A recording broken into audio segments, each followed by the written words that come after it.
here in Indianapolis, a place where so many of my dreams have come true. The Ride with JMV on 93.5 and 107.5. The Fan. All right, friends, let me tell you what we're doing today. So yesterday, in fact, we were up on Pendleton Pike at Whiskey Business, and today we're at the Whiskey Business. We're off of Southport Road. This is a Bud Light Blue Friday, and what that means is we have a couple of pair of Steelers Colts tickets to give away. Remember, that game flexed into the Saturday location at 4:30 tomorrow afternoon. So we have your chance a couple of different times for you to win a pair of tickets here at Whiskey Business to go to the game tomorrow. And tomorrow is going to be one of the more impactful and busy sports Saturdays we've seen around here in a long time. And, of course, we'll get to all that today, because we have a lot of avenues to cover. I think it all starts with IU and Kansas from Bloomington. That is tomorrow around noon. Don Fisher, voice of the Hoosiers, will join us in his usual 5 o'clock spot today. We'll talk about that matchup with, you know what, if there is a team that I dislike more than Michigan, it's Kansas. I can't stand Kansas. I would love to see Kansas get their ass whipped regardless of who's playing them. And it's IU in Bloomington tomorrow. We'll talk to Don Fisher about that matchup coming up in the 5 o'clock hour. Of course, you got that. You got the Indy Classic tomorrow. That starts with Indiana State and Ball State. We talked to both of those coaches earlier this week. That's Michael Lewis with the Cardinals of Ball State, Josh Schertz, the head coach of Indiana State. Those podcasts are at 1075thefan.com. However, 1:45 is the start. That is game number 1. Game number 2 is incredible, and it's going to be going opposite of the Steelers and the Colts. That is Arizona and Purdue coming up from Gainbridge Fieldhouse. Honestly, I don't know how much better you can get. And then factor this in, and I guess this is just us. I was talking to Engineer Devin about this. So we've got all this going on tomorrow. For example, I start at 12:30 with the pregame show. That's the Ride to Kickoff from the Bullseye Event Center with bullseyeeventgroup.com. That starts at 12:30. And then I move to Touchdown Town at 1:30. for the Colts pregame huddle with me and Gorman and Bill Brooks and Joe Reitz from Touchdown Town. And then you get countdown to kickoff. And then at 4:30, the actual kickoff with the Steelers and the Colts. And then later on in the evening, you've got the Pacers on the road with the best so far in the NBA season in the Western Conference. That, of course, the Minnesota Timberwolves, as everybody would have thought. So we got to do that. I mean, you got IU, and you've got the Colts. You've got the pregame. You got the postgame with the Colts.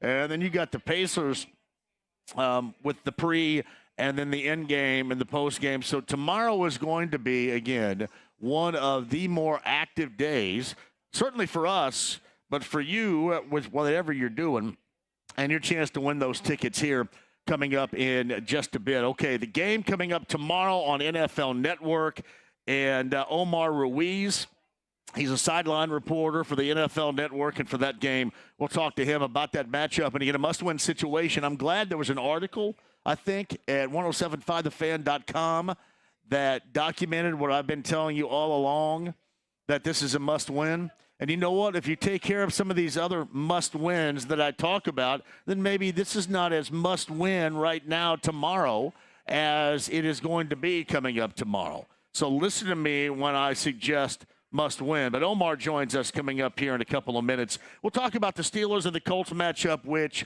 you know, you look at it on paper, and it is, as we have noticed, incredibly winnable. But as we've talked about with the Colts, likely you don't always know what you're going to get. You just cross your fingers and hope. And in recent history, actually, you're moving in to the category of longer-term history. The Colts, regardless of the coach, regardless of the personnel, have struggled. And the same thing goes with the Steelers. Regardless of the personnel, it's always been the same coach. But regardless of the personnel, normally the Steelers would be the team to get over in this matchup, and that absolutely has to change coming up tomorrow.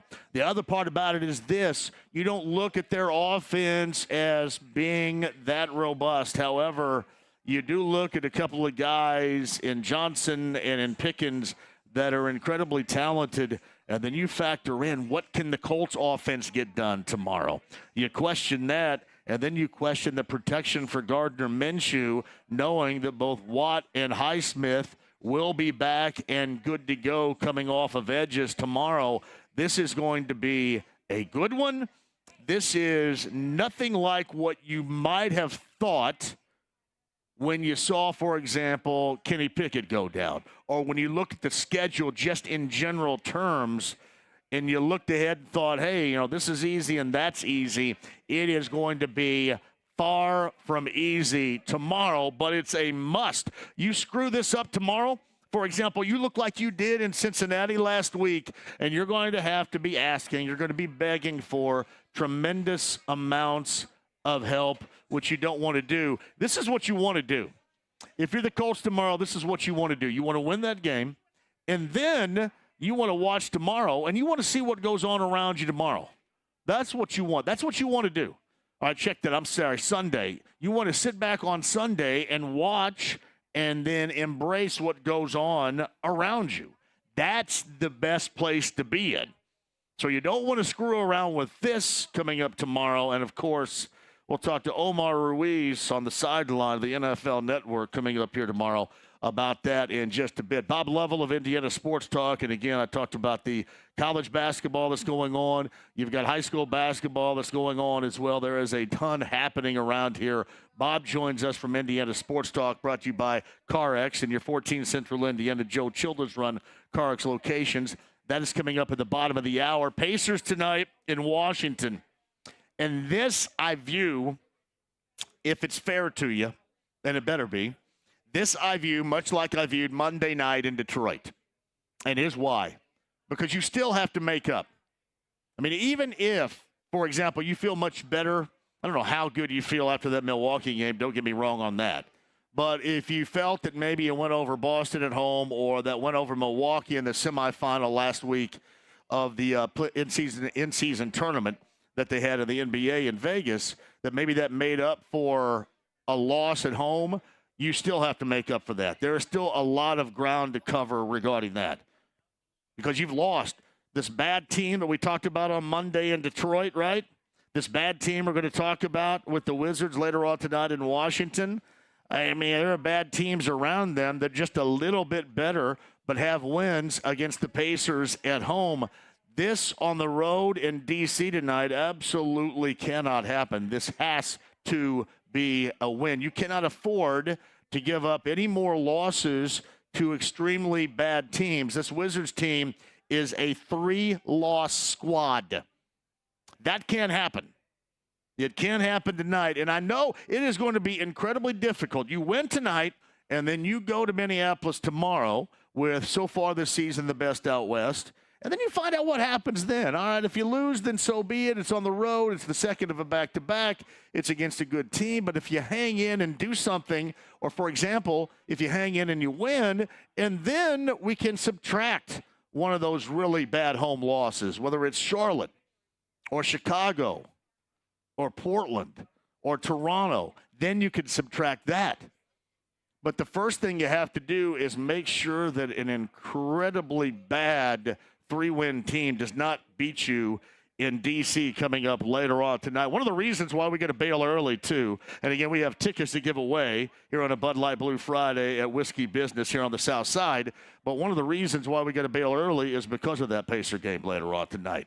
So remember that. Slide by the great food, the ice-cold Bud Light, your chance of Steelers Colts tickets, and we'll jump back with Tony East coming up in the 4 o'clock hour, this matchup. And then going back to Milwaukee the other night, which is still really wild in all of our minds, coming up here at the top of the 4 o'clock hour. Meantime, on the Andy Moore Automotive Group hotline, he's going to be in the house coming up tomorrow afternoon. It is a Sunday afternoon affair. It's a must-win in terms of the playoff picture for the Colts against the Steelers tomorrow.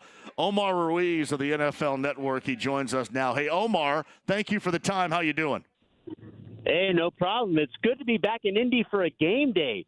Of course, we're here every year for the Combine and love that experience. But Lucas Oil, when it's packed, when there's a big game like it's going to be tomorrow afternoon, playoffs on the line, and 6 and 7 seed going at it, there's nothing like it, and I'm excited for it. Hey, Omar, have you heard about what else is going on? You got so much going on because opposite of your game, I guess we could say our game, because I'll be there too, is you got Arizona and Purdue at Gainbridge Fieldhouse. I mean, you got everything going on here in Indy downtown tomorrow. It's going to be a hellaciously exciting time here tomorrow. Well, I looked at that because whenever I come to town, I look to see what Purdue's schedule is. I look to see what Indiana's schedule is. Maybe I can catch a game. I've seen a Pacers game a few times over the years, but I would love to get to Assembly Hall or see a game at Purdue. And so I looked at their schedules, and I saw that they're facing Arizona. What a big matchup. And the kickoff is at the same time as tips. It was just remarkable. But that's what we always say. People that love coming to Indianapolis for the sports scene and the big events, you always get that here in Indy. When, obviously when it's combine time, it's close to, it's Pacers season, it's college hoops, and I've been here for Big Ten basketball tournaments, and obviously Indy's reputation is one of the best in America for hosting sports, and that'll be on full display tomorrow. Omar, you got IU and Kansas down in Bloomington to get everything started at noon tomorrow, too. So it's not bad around here sports-wise, not at all. Yeah, man. Well, my dad went to UCLA, and he was there at the tail end of the John Wooden era.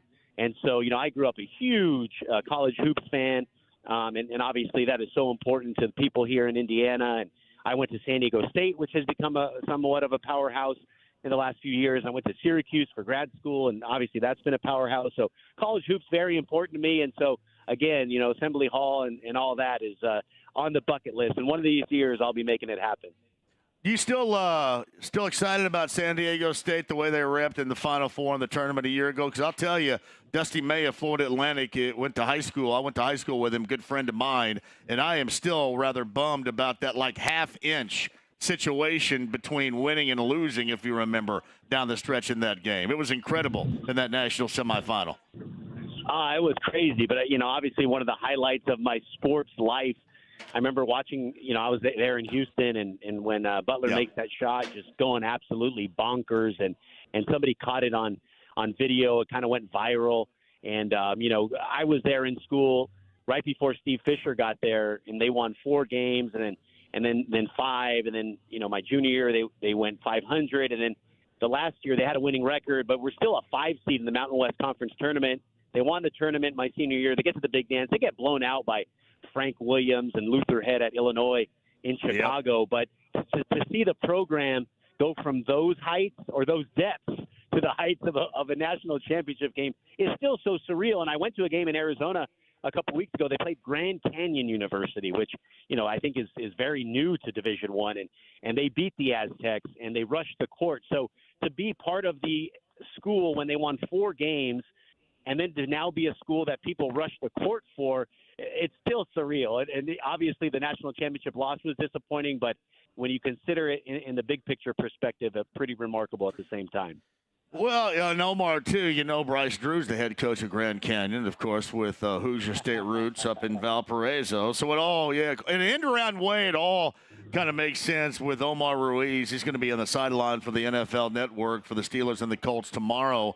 I mentioned this as I brought you in here, Omar, must win that I have tabbed this. I do this a lot, too, but certainly tomorrow, in terms of wanting to have a realistic chance of going to the postseason, seems like both of these teams are sitting in that particular category for this game tomorrow afternoon, aren't they? Yeah, and I think they're embracing it.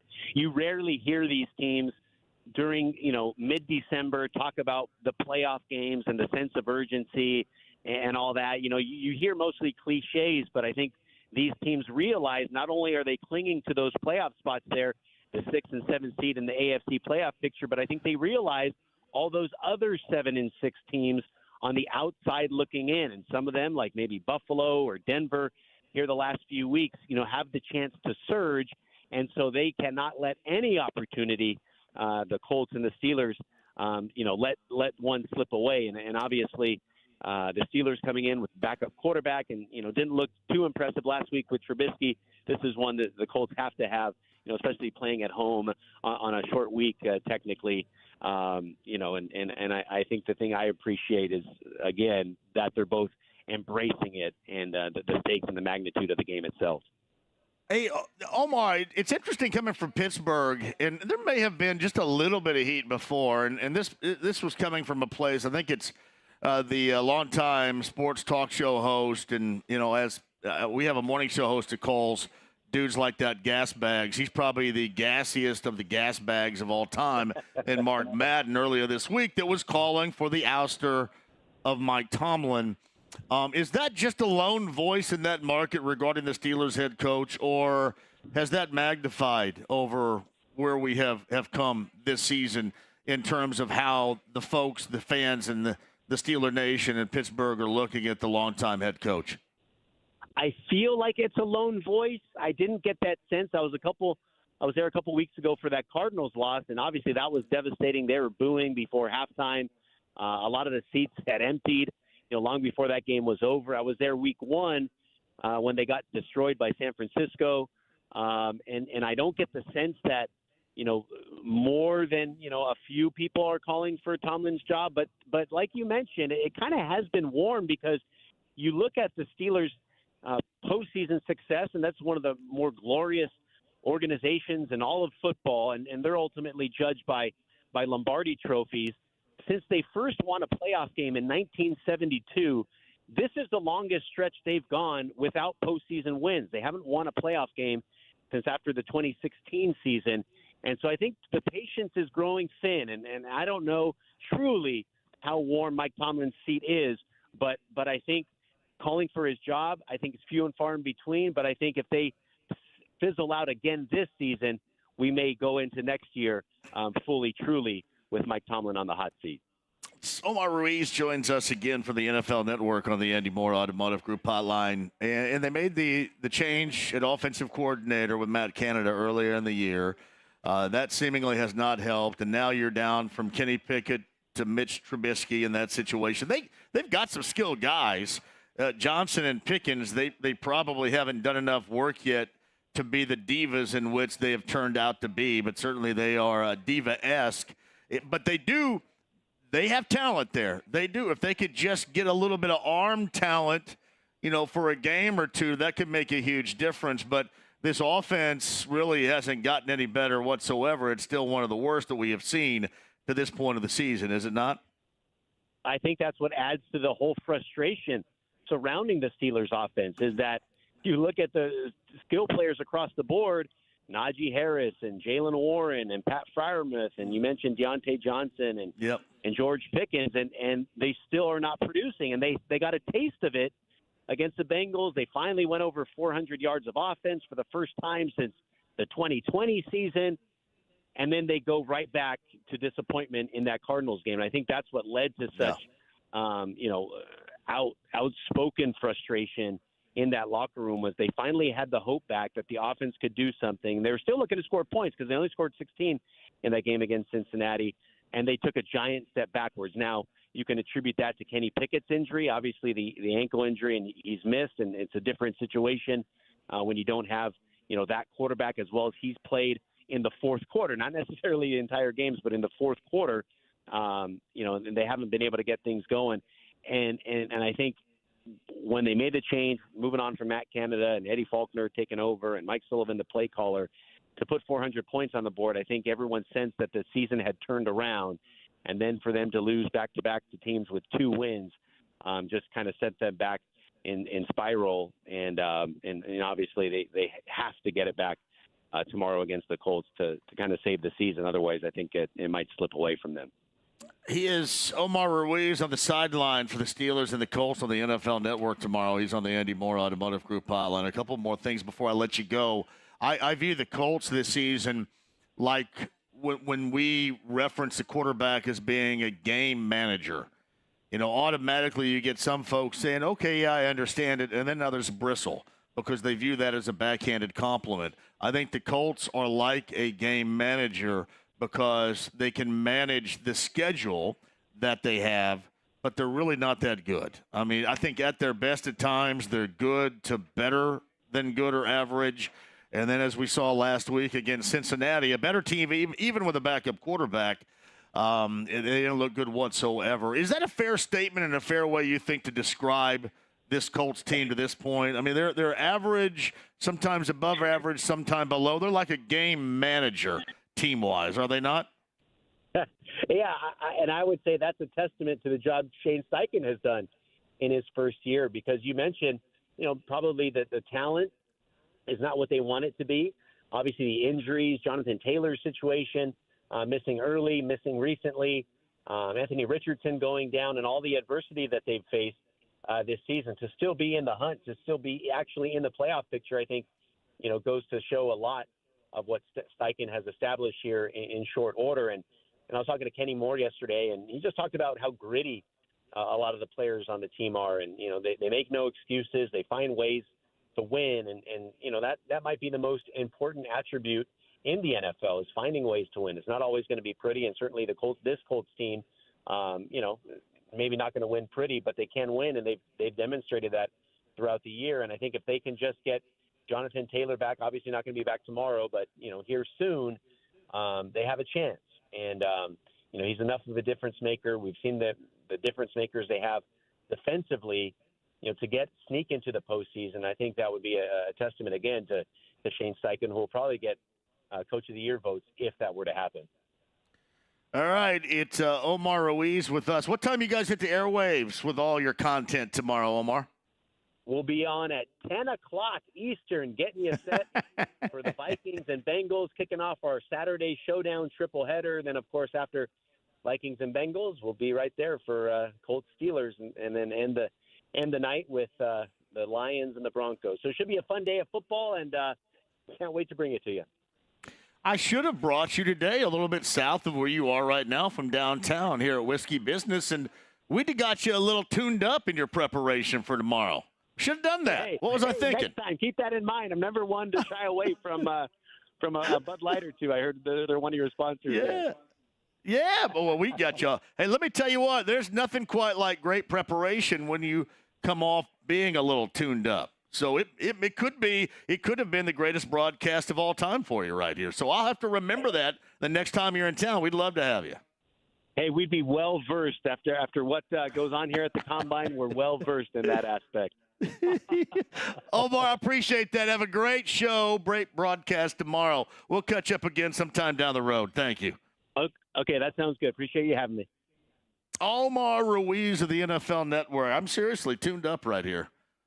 Sometimes when you come off a little bit of a banger, right? Greenwood Red, you can attest to this. You come off a little bit of a banger, and you're more focused than you would have been had you received a nice 12 hours of sleep, got up, and prepared.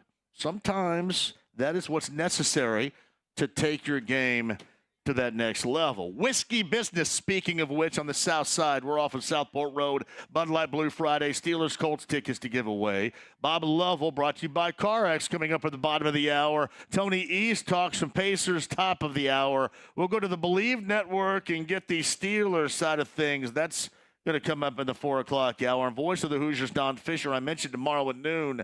Get a big one in Bloomington with Kansas and IU. So there is a lot on the table. Also keep in mind, we got a bail today at 5:30. Actually, I'll still be here doing the Colts happy hour stuff, right? 5:30 until 6:30. But we do bail from this show coming up at 5:30 today. We'd love to see you. Whiskey Business, Southside, Southport Road. This is our location, actually back-to-back at Whiskey Business. Love to see you. Chance at Steelers Colts tickets. Great food and ice-cold Bud Light on this Bud Light Blue Friday. Back with you next. The stream, the app, HD Radio, 93.5, 107.5, The Fan. Here's an unexpected holiday surprise for all the last-minute shoppers. Now through December 17th, all of Diamond's Direct Diamond Classics are 25% off. That's all diamond earrings, all diamond bracelets, all diamond pendants, an incredible 25% off. Special financing, too. Get the perfect gift at the best value price all year. 25% savings on all diamond earrings, bracelets, and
Hanging out.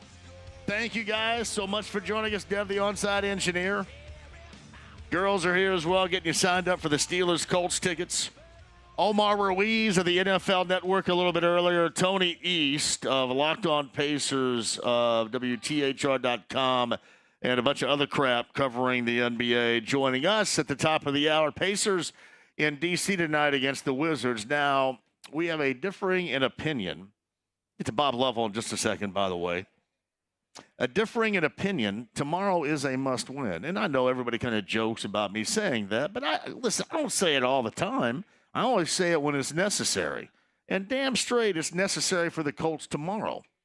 But do not at all sidestep and laugh at me suggesting that tonight for the Pacers is the same. This does not have to be an end-of-the-season hustle to try to get your ass in the postseason winning situation. It can be in December, where you already have 4 incredibly on the resume bad losses, and you don't want to power that up in the negative with a 5th to a 3-win team. I don't care if it's in D.C., if it's in Indy. I don't care where it is. You don't want to lose to the Wizards tonight. Another blemish on the resume that you got to go out there and try to make up someplace? Now, that's why strategically, that is a must-win. One of these days, you guys will understand this. And then I'll tell you, maybe if you take my advice in that must-win category, when it's early in the season, you won't be chasing your own ass late in the season, hoping and praying with your fingers crossed that your favorite team gets a win, like tomorrow, for example. No. Tonight for the pay, you do not want to lose to a crappy team like the Wizards later on tonight. Back to that in a second. Andy Moore Automotive Group Hotline is brought to you by the 14 Central Indiana Joe Childers Run, CarX locations. CarX.com today. It is the always enjoyable, the incredibly jovial Bob Lovell. Hello, Bob. How are you? Jovial. I'm jovial indeed.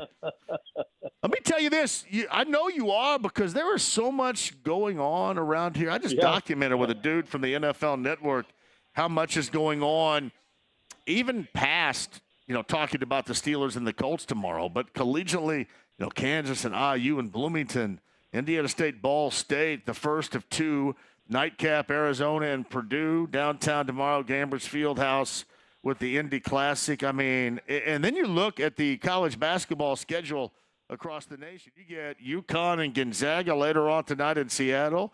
This is a hellaciously awesome sports weekend, especially magnified around here. Well, I think it is, John. I mean, I think with IU and Purdue and their matchups, everyone rightfully so cares about those, and those are going to be great games. Doesn't get much better than that, quite frankly. And I think the other part of it too is that with us, you've got one of those weekends where you have Pacers are at home, Colts are at home, college basketball in town. You begin to start to put it all together, and then around their states you have another hot weekend of high school basketball. So, this is a great weekend for a lot of reasons, quite frankly. So you get IU and Kansas coming up tomorrow. That's number 2 Kansas. That's a 12:30 tip in Bloomington. I assume that is going to be 11:30 gathering downstairs on 93 WIBC for the broadcast, and Don Fisher joins us later. I saw where Mike Woodson kind of bristles now when people that cover the team ask him about the three-point shooting, and he says, hey, we take enough. We just need to make more. Right. And well, I understand that. I think everybody understands that they need to make more. Is this a team that can get better if they don't find a niche from anybody from distance, which seemingly we've seen so far this year? Bob, it doesn't look like that they have that. I mean, there are times when you think maybe somebody is capable, but then they give you more times when they prove to you that they're probably not. Is that something this team offensively and Mike Woodson can find with this group? I think I think they can. And clearly to this point, they haven't shot the ball well. What you have to do, is I think when you're in that type of situation, you got to start to create some more things defensively. Try and get easier hoops. You know what I mean? You can't just put all the pressure on your guys to knock down behind three. Maybe you run some different action to get the right guys outside of three. And I think you just continue in practice to get up as many shots and reps as you can and try to be – it's one of those conundrums, John, that you find yourself in, as a coach. We're not shooting the ball well from three. Everyone knows it. They don't need to be reminded of it. You walk in the gym every day. You read the internet every day. You talk to people. They're all telling you how bad you are from three. And you hear all that, and it does wear on your mind a little bit. And so you're trying to figure out ways that you can free your minds individually and collectively and get a little bit better. I'm always a believer that try to score as easy as you can, try to score as often, obviously, as you can. And the best way to do that is, I think everyone would agree, defensively, they're not nearly where they need to be. And so I'd focus there. Focus on getting better. Focus on getting some steals, getting some rebounds, plenty of one and out possessions, and get out and run and try to put some things up on the board. Just got to continue to believe in your guys that they can make shots, but you got to find different ways to win games rather than rely on knocking down threes. I guess, and Bob Lovell joins us, brought to you by your 14 Central Indiana CarX locations, CarX.com, to make sure you're winter road ready today. The most disappointing aspect, I would have to think this if I were a player and you're going through a struggle from distance, for example, in this case, is when you don't get any sort of respect from the opposition's defense.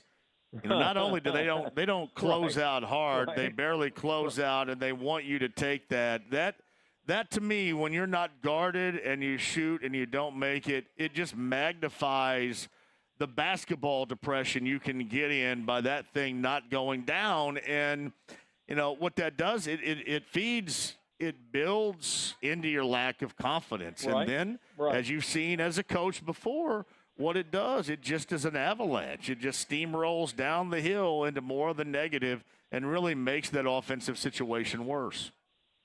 Well, it's easy for me to say, easy for you to say, and, give them a reason why they ought to close you out and give them a reason why they ought to guard you behind three. But to this point, you haven't been faced with that. And again, I just think that, everyone collectively has to think positively. They have to get that, redirect their minds. So much of this is on the mental side of the game.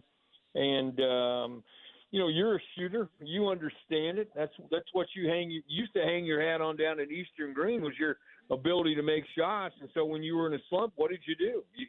You know what you did? You got extra reps. You did different things. Maybe you try to get different action for different people and get them outside the arc. But again, you got to go back when you're challenged like this, John. Go back to your fundamentals. Go back to your core principles of what you're about. And that has to be the foundation for what you're going to go through. And so, as it stays, this is how they are right now. The only way to get people to come out and guard you, and the only way to pick up some wins, is to continue to battle through it. And clearly playing some of the wrong teams right now. And Kansas is not a team that allows you to get out and get great looks at the hoop anyway. So this will be a challenge for them tomorrow, no question. Bob Lovell of Indiana Sports Talk tonight. Tomorrow night's got you covered across the state of Indiana.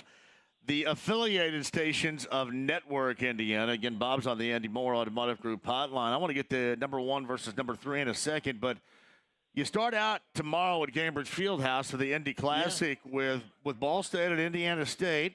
Michael Lewis's squad's a 2-loss team so far. Meantime, Josh Schertz's team, their lone loss is to top 25 Alabama. What do you make of both of those teams to this point in the season? And I've talked to both coaches this week, incredibly excited about the environment and the stage in which they're going to play to open up that at Gainbridge Fieldhouse tomorrow. But what do you think about the seasons to date for both? Well, I think both have had great starts. I think everyone would agree with that. And I think it's exciting because, we tend to focus on IU and Purdue in terms of collegiate basketball in our state. And so, these are two schools with some Indiana kids, a lot of Indiana favor, lots of alums, like you and others from Ball State and Indiana State. So when these two are playing well, I think it's great for everyone, and it's a bonus for basketball in our state. These are two teams I think are greatly coached. These are two really dynamic and successful relatively young coaches that people need to pay an awful lot of attention to. You know, Michael Lewis's guys have gotten better. Josh Schertz, I think, might be one of the great turnarounds in college basketball in recent years because, unfortunately, your alma mater had fallen on hard times and was struggling to win games on a consistent basis. And right now, they're going to challenge for a Valley championship. And so, you know, two teams that spread you out, two teams, especially Indiana State, not afraid to shoot the three. Both teams have done great jobs to this point defensively and have gotten them where they are. And so this shapes up to be a tremendous basketball game to start the day at Gainbridge Fieldhouse. All right, Bob, I mentioned number 1 versus number 3, Arizona and Purdue is that second game that tips at 4:30. All you got to do is kind of look at the records and the rankings, and nothing else needs to be said. If you're looking for a battle of early season Titans, December Titans, this is it. What do you like about that matchup as you size it up? Well, I just like the fact that Purdue's going to have to go out and play against a team that's enormously talented, a great front line that'll challenge Zach Edey and others, and quick enough on the perimeter to put pressure on the Purdue guards. And so how well will Purdue react to the athleticism that they're going to face defensively, and whether or not and this is the age-old story for them right now, their perimeter guys have to step up because you expect Zach Edey to be Zach Edey. And so what will your perimeter guys bring to this? And they'll get challenged. They'll get challenged on each possession by Arizona tomorrow. I don't think there's any question. So this is one of those barometer-type games, John. And here you are. You're in December. You've won games, most of the games you're supposed to win. But this will be the best team they've played to this point. So you'll get, I think, a real glimpse of what this Purdue group is all about right now. Yeah, you got 5 guys in double figures for Arizona, led by Caleb Love, a tad under 15 per game, and then obviously Zach Edey playing, coming off winning National Player of the Year, playing at a very high level once again, 25 and nearly 11 rebounds per, 4 in double figures for the Boilermakers. Just really good matchups in terms of how sometimes, you really get 2 interesting philosophies coming together tomorrow.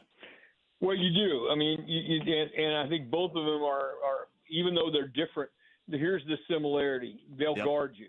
They'll guard you.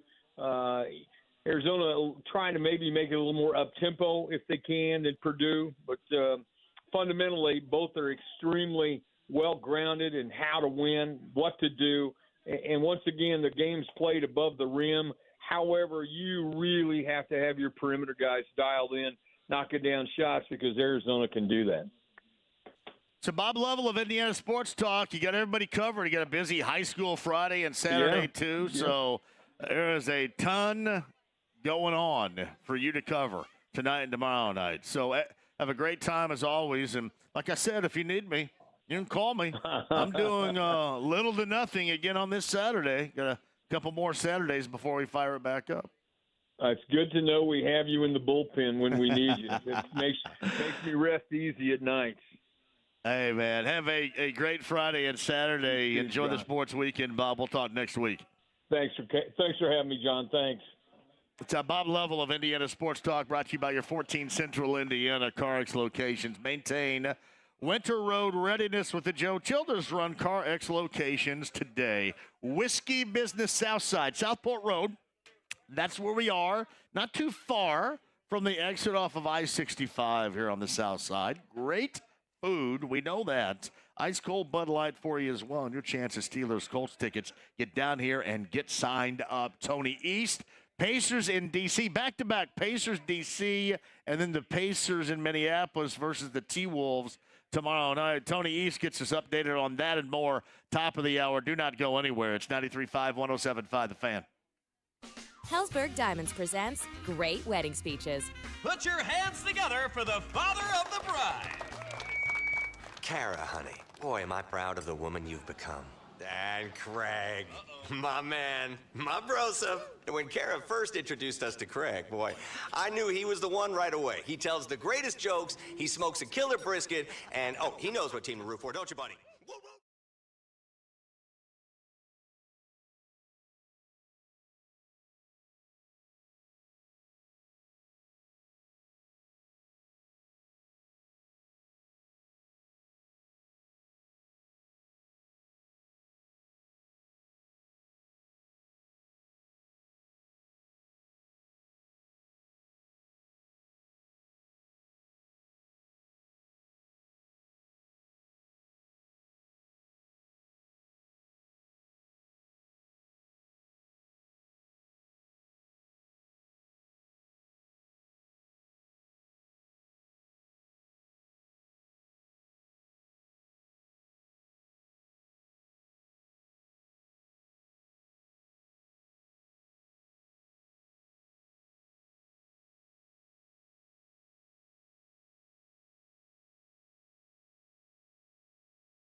For joining us, Bud Light Blue Friday, Steelers Colts tickets to give away. Tony East, top of the hour. Don Fisher, 5 o'clock hour 2. Remember, this show bails at 5:30 for Colts Happy Hour. Then an hour with Colts Happy Hour. Then you've got Pacer pregame. Pacers in Washington later on tonight against the crappy Wizards. This is from BT. JMV, can you ask the NBA when will the suspension be handed down to Giannis for the actions of a couple of nights ago? Honestly, probably never. He was a jackass, but there was nothing really extraordinary about his jackass-ish behavior. I'm just making up words now. To me, he acted nuts at the end. Now, the forearm shiver to Halliburton was lame as hell, and he'd be complaining. If somebody did that to Lillard, right, his teammate, he'd be crying. So, nothing's going to happen like that. Unless they investigate and find out that was Giannis that, elbowed or, there was a physical confrontation between Chad Buchanan and a player or something like that, then maybe something's handed down a fine, but there would definitely not be a suspension for that. Pacers-Wizards tonight. Tony East, I'll ask him that question and then how the Pacers move on. They go back-to-back. Wizards tonight in Minneapolis against the best team in the West so far, the Timberwolves, coming up tomorrow night. Again, Whiskey Business, Southport Road. Steelers, Colts tomorrow. Tickets to give away today. Bud Light Blue Friday, hour 2, straight ahead. 93.5, 107.5, The Fan. Four Winds South Bend is taking you out of this world this New Year's Eve with a party to remember. Join us on Sunday, December 31st at 9:30 p.m.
with our Larceny Bourbon Locks and Luna Azul Tequila Shots with Brent Halverson.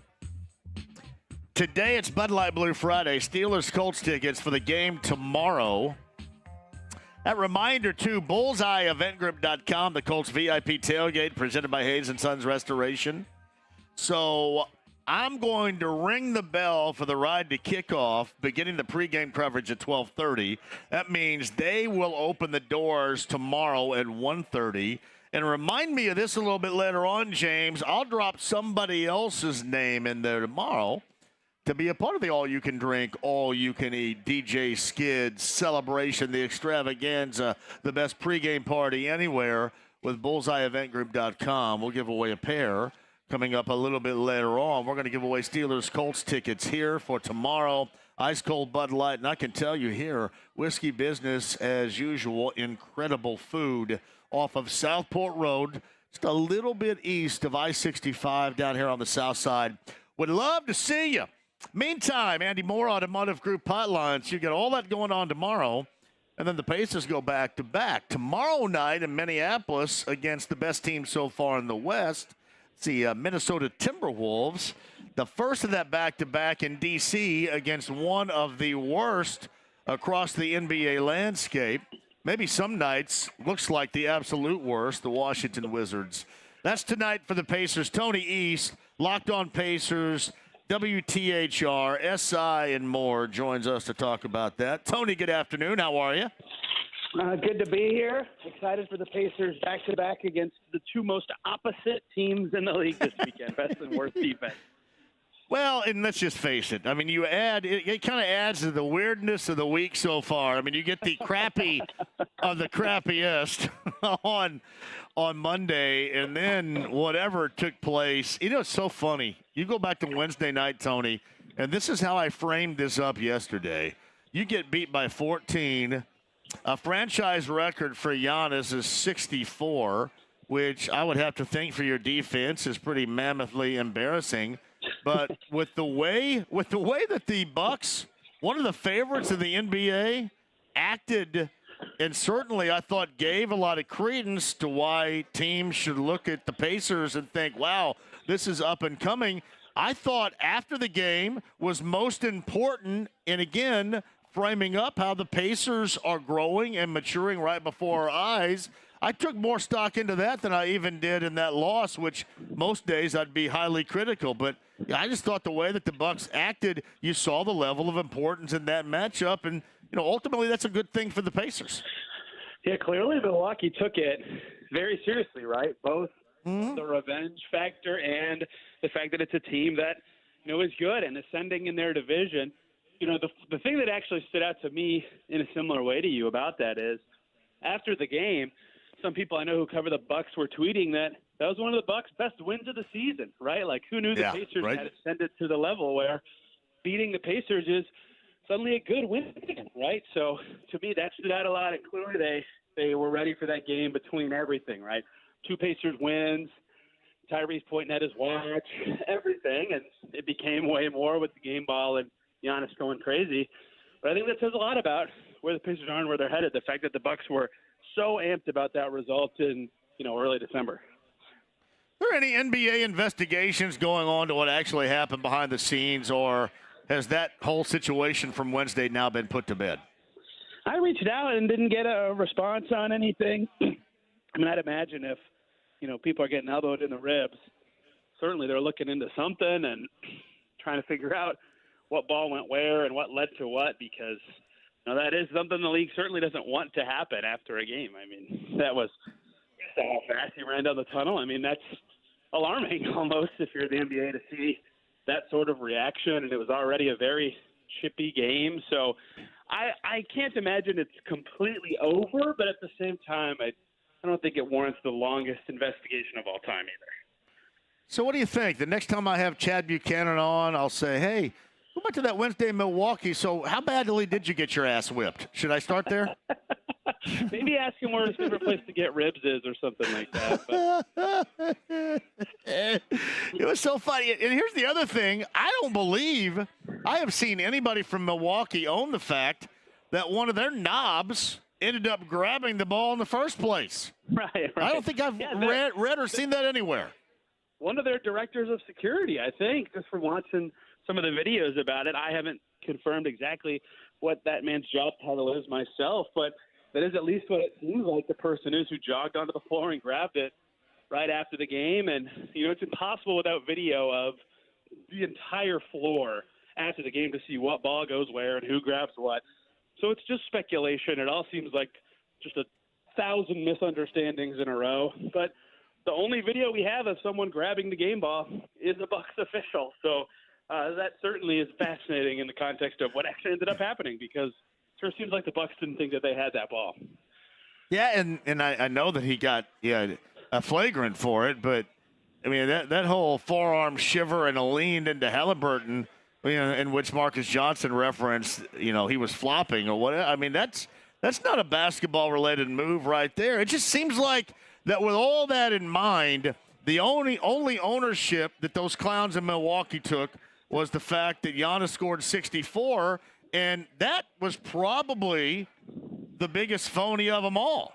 Because, I mean, hell, they left him in there basically the entire time, brought him back so he could score that 64 against Oscar Tshiebwe. So if you're looking at phony, if you're looking at wannabe, that 64, at least the end result of it, getting past 60, was phony and wannabe. I'm actually good with that. We just went through all this with the in-season tournament of all these teams throwing a fit about their opponents running up the score and stuff. I'm like, play the game, man. It's 48 minutes. Like, defend somebody, have some pride. And I get that it was going against the Pacers' third unit, so maybe that takes away a little bit for it. But I'm all about, if the Bucs are willing to risk the injury, which he is kind of dumb. I think they were up 20. But beyond that, if they're willing to leave him in and let him score, go for it, right? Force the Pacers to stop you. And then those guys went on a run, right? What they cut it to, 9 or 10 in that final couple minutes, right? So they had to bring him back in. I kind of thought that was a cool part of it, even though, of course, people are going to say, the dunk with 26 seconds left. That's the one that I'm kind of like, okay, that's kind of breaking the – you already have the record. But I was cool with him playing in and going for it. I think that was kind of cool. You like the flexing and the mean mugging and all that too. The last basket was a little much. Even I'll admit that. Isn't it how funny you look back at Giannis and how you felt about him prior to that game, and then now? I'm assuming a lot of people, at least Pacer fans, readjusted that thought to how you think about him now. Pretty interesting. Yeah, he's kind of always had moments like that, but never with the Pacers specifically. So I think that certainly them beating him twice mattered, and take it to him. But yeah, to see him have that kind of reaction and in that setting was pretty surprising in a moment like that. And the Pacers have done this before, right? I was talking to Kendall Brown today. He's got the game ball from his first point. Gabe York's got it. Dwayne Washington's got it. It's a thing they do. This isn't just some made-up-in-the-moment thing. So for him to be that opposed to that part of it, too, I just thought it was all very surprising. And then Damian Lillard has to keep in mind what he said after the game last Thursday when he had mentioned after that semifinal loss and the whole Dame time thing with Halliburton that while they didn't have any hard feelings, which clearly they did, by the way, but they didn't have any hard feelings, that you're going to have to own stuff when teams come back on you. So if there's an opportunity and the Pacers want to play that way to the Bucs, the Bucs are going to have to sit there and take it. That's exactly what Lillard said last week regarding that situation, and certainly was escalated on Wednesday night in Milwaukee. Well, and the Dame part of it is that was the most ridiculous thing. I think more people should talk about this. The fact that Giannis on the podium said he was so intent on getting the game ball because Dame went into fifth place and made threes. I'm like, what? Fifth place and made threes? That's not like a big celebration. It's cool, but we don't need to stop the game and get the game ball for that. I get that you're happy for your teammate, and that's a cool accomplishment. Reggie Miller's next in front of him, but come on. What are we doing? So Tony East with us on the Andy Moore Automotive Group hotline. You got the Pacers in Washington later on tonight. So was it a coincidence that after that game James Johnson was signed by the Pacers or re-signed in this case, or was he brought in to fly off the bench and whip somebody's ass? What are we doing here? What's happening? Usually these things don't come together that fast. I haven't actually confirmed this for sure, but I can't imagine they woke up the next day and said, we need James Johnson now, and then we knew by 10 a.m. But, like, they've talked about him glowingly for years, right? Jalen Smith on Media Day was, we're going to miss this guy. And I talked to some of the Pacers two-way guys today. Like, they loved him last year. They all called him the OG. He's such a valuable vet for them, right? Like, they don't have anyone like that anymore on their team. Like, Buddy Hield is 31, McConnell's 31. Everyone else is younger than 30. They don't have a guy like that who's played for a bunch of organizations and is just so tough. Like, the Athletic ran that survey last year, and the question of the player you'd least like to fight in the NBA, and James Johnson was like the runaway winner, right? Like, that kind of guy is valuable to them, and so bringing that back before they play the Bucks two more times. And remember, like, they go to Memphis next week. They had that scuffle with them. Ja's going to be back. Yeah. A lot of potentially off-court, high-intensity games coming. So not a bad time to have him back. Certainly, that's for sure.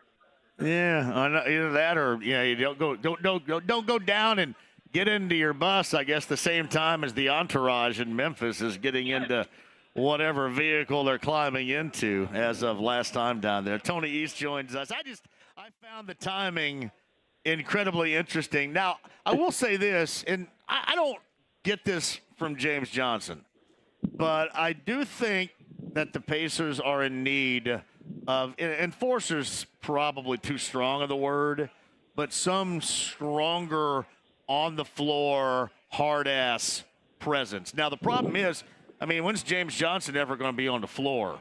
So right. My thought when I brought that up prior to that signing was a guy like PJ Tucker, who clearly is not happy in his role out in L.A. and wants it someplace else, and could add to that while also getting some clock and adding a little bit of something. The only thing that wouldn't jive, I don't think, with me is the fact that, I don't know at this pace if you could ever play him, because I don't know when the last time if ever he played at that pace. But the Pacers, do they need something like that occasionally on the floor, that presence?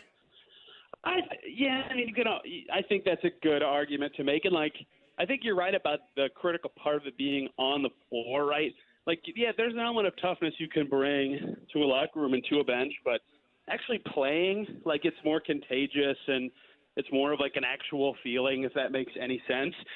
They haven't had a guy like that playing a ton in a little bit, and Lance kind of brought it at times before, but it's an interesting skill. Like, PJ Tucker certainly has it, but he's such a zero on offense these days, right? Like, he doesn't shoot it at all anymore. He can't move, but his defense would be helpful. So I agree that on the floor especially would be significant for them, and a lot of those tougher guys are by default a little bigger, which is valuable to them. They just have no size, but it's hard. Like, those guys are valuable for a reason, and James at least gives them something, and that's probably because right now they were pretty low on that total.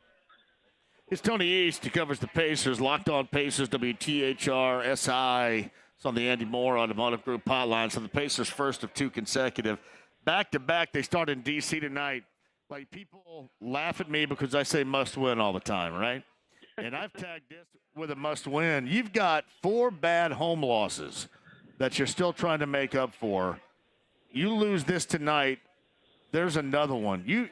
To a team at this level, you cannot lose to them if you're the Pacers, especially going into a back-to-back situation with the Timberwolves tomorrow. You believe that?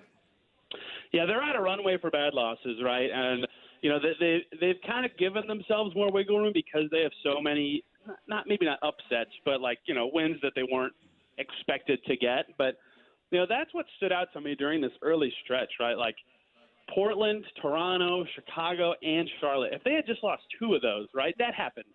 Like, last year the Pacers were so banged up and they beat Golden State and the Lakers in like a 3-day span on the road. Like, upsets do happen when you're significantly undermanned, but 4 of them in a month was kind of like alarming, and you completely run out of leeway or wiggle room to have those kind of nights. So now every time the Pacers play these Detroits, Washingtons, Portland, all those crummy teams that I just talked about, like, they have to win them now. They don't have the margin of error to lose them and still kind of have the record they want. And sure, again, they've built it up with some upset wins, but imagine if that was if they didn't lose some of those games, they could be in like third in the East right now.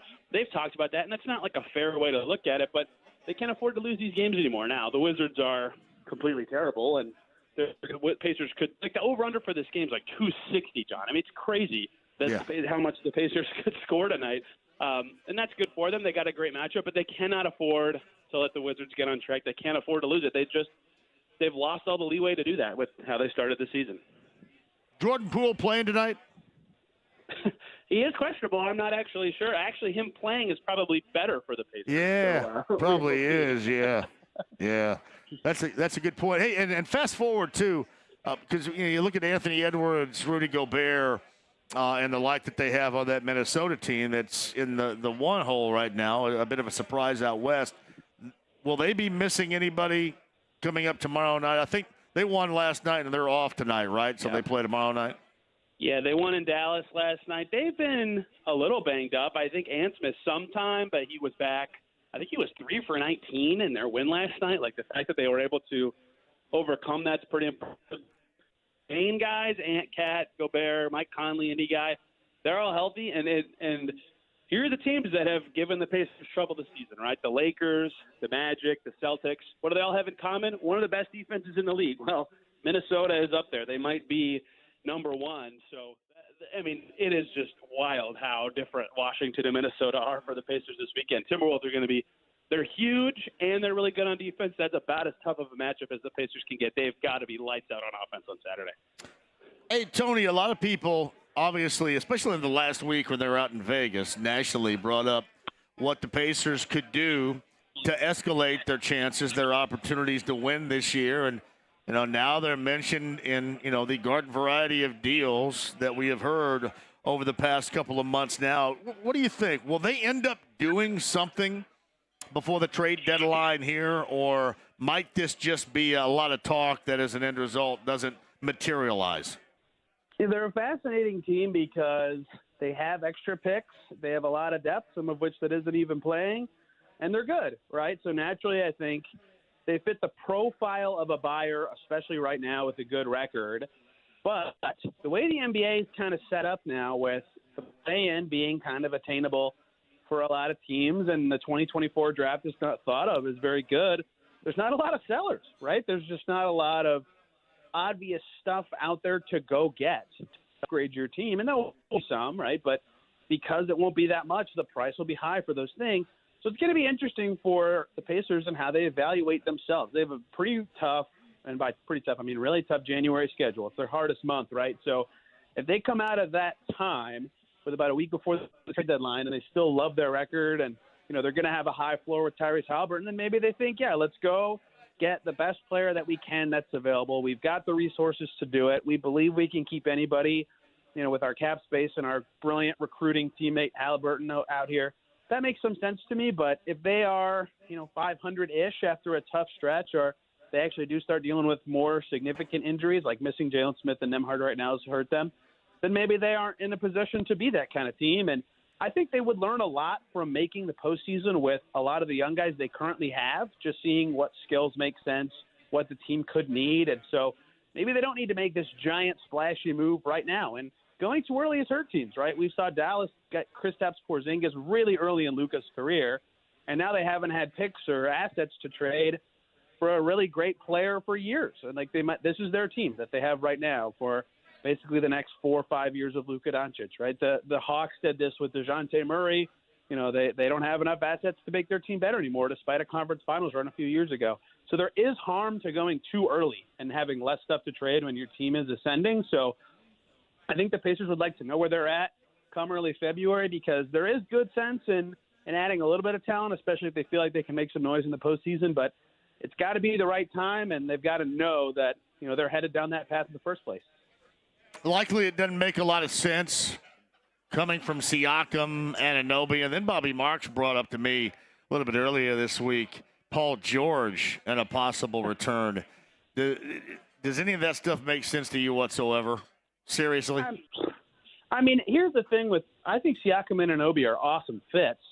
The contract status for both of them is interesting because they're both expiring. And we heard from Adrian Wojnarowski last week on ESPN that the Pacers think they could re-sign some of those guys, or at least that's what he reported. And, they'll have the money to keep anybody. They've believed in Halliburton's ability to recruit. If they think they can re-sign those guys, it makes sense. They're talented, and in Anunoby's case, kind of young and on a similar timeline to the Pacers' contention. But, like a Paul George type on the decline of his stardom, although he's still extremely good. I mean, Paul George is an incredible fit with the Pacers, right? Like, he is almost the perfect snug fit for what their team is and is going to. It's just, what kind of value is he going to have for them long term? Are the Pacers ready to get that guy right now? If they are top 3 in the East come February 1st, maybe. I mean, is he even available? Why would the Clippers trade him away? But those names all make sense in some way, but it kind of depends on where the Pacers are and where the Raptors are and what the price is. And that's true for every trade, certainly. But in their case specifically, so early in their build, Halliburton under contract for 6 more seasons, including this one, they have wiggle room to be patient and not do something just to do something. What are you're looking ahead here, and you look at January and that tough schedule that you bring up. Man, how well do you expect this Pacer team to navigate that? It's interesting because, I run through the schedule the minute it comes out and try my best to, look at all the back-to-backs and look at the travel and say, what's going to be really tough for them. You look at January, it's like there's hardly any, at least, easy nights. Don't they start with Milwaukee twice and then Washington and then Boston twice right after that? They got one at one, the first and the third with Milwaukee. In Milwaukee and then back at home, And then they got a West Coast swing in there, and one of those is the Denver-Utah altitude back-to-back, which is as hard as that can possibly get. It's just so brutal. Now, the thing is, before the season, the Pacers' ceiling was thought to be lower than it seemingly is, right? They've already beaten a ton of good teams. Clearly, they can beat anybody, basically. I mean, beating Boston, beating Milwaukee twice, beating the Heat, the Cat. They've beaten so many good teams already that, I feel like they can beat anybody. So come January, would it surprise me if they had a good month or went 500 against good competition? No, not at all. They've proven that they can hang with these teams. But it also wouldn't surprise me if a young team gets to that month and stumbles a little bit and things get tough for them, and they've got to start looking for some solutions or figure out how they can play a little better just because of how tough the schedule is, the travel is.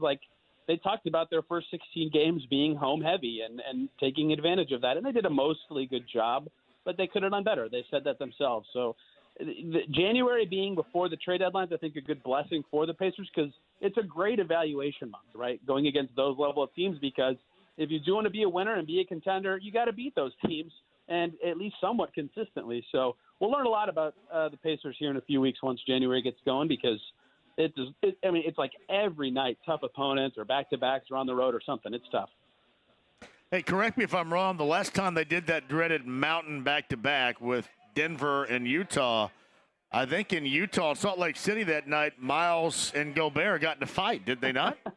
Was that the last time? You're correct. And you remember the next night, Jokic was suspended, and they lost to the Nuggets. Yes. Because that's as hard as it gets from, the toll on your body. And I hate to make that excuse.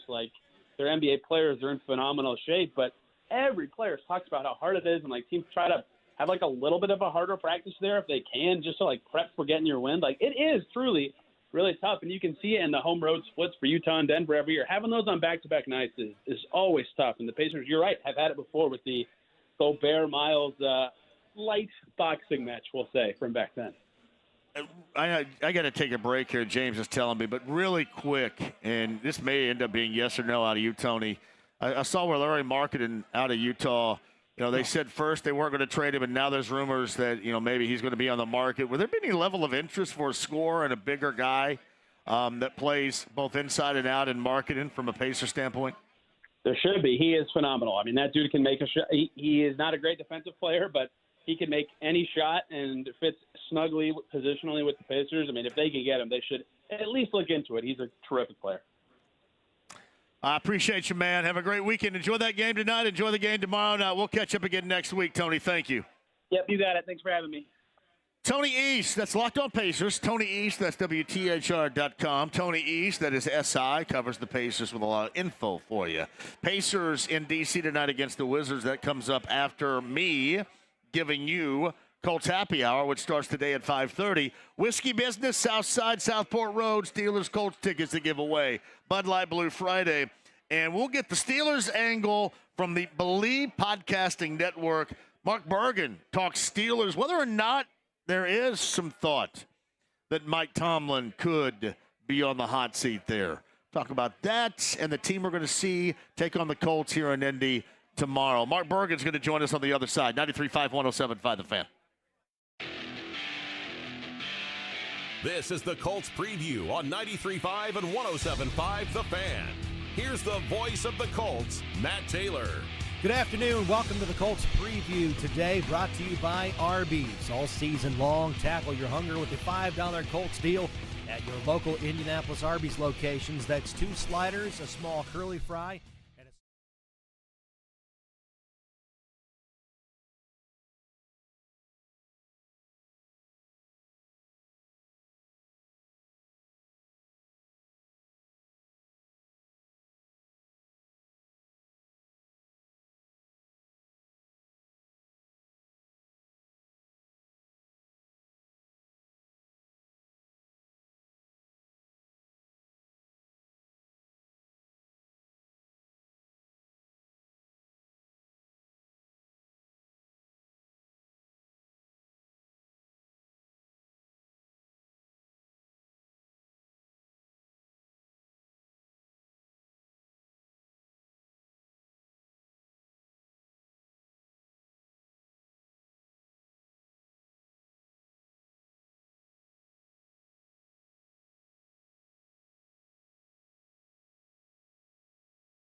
Go Flats guy. Got a cool soul patch. He does, and a buttery smooth voice. Oh, yeah. 93.5 and 107.5, The Fan. Thank you, Pat. Whiskey Business, south side of Indianapolis, Southport Road. Bud Light Blue Friday. Steelers Colts tickets to give away tomorrow. Thank you for joining us. Dev's the on-site engineer. It's James Bagger, the studio. 12:30 tomorrow. 12:30 tomorrow, I start with a ride to kickoff at the Bullseye Event Center with bullseyeeventgroup.com.